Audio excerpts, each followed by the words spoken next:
Hi friends, direct మాటల్లోకి వద్దాం. మొన్న జరిగిన ఎలక్షన్స్ లో రేవంత్ రెడ్డి నన్ను గెలిపిస్తే అడోళ్లకు ఫ్రీగా బస్ల పోయే అవకాశం ఇస్తా, ఇంకా రైతులకు 2 లక్షల రుణమాఫీ చేస్తా గిట్టల చాన చెప్పినాడు. ఇక గివన్నీ నిజంగానే ఇస్తాడు కావచ్చు అని తెలంగాణ కోసం గింత చేసిన కేసీఆర్ సరును పక్కకు పెట్టి ఓట్లు మొత్తం కాంగ్రెస్ కు గుద్దినం. ఇక అనుకున్నటి తెలంగాణలో కాంగ్రెస్ ప్రభుత్వం వచ్చింది. ఇక ఒక ఫ్రీ బస్ అమలు చేసిండు.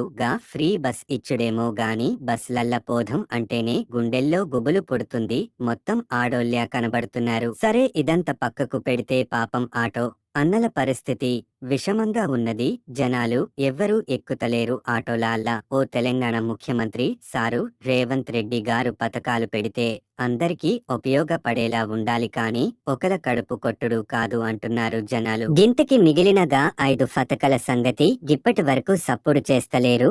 ఈ డిసెంబర్ 9వ తారీఖు రైతులకు 2 లక్షల రుణమాఫీ చేస్తా అన్నాడు. ఇంకా 9వ తారీఖు రాలే కావచ్చు. మరి అసలు మిగిలిన 5 పథకాలు అమలు చేస్తాడా? చెయ్యకపోతే మన జనాలు ఊరుకుంటారా? మీరే చెప్పాలి కామెంట్స్ రూపంలో.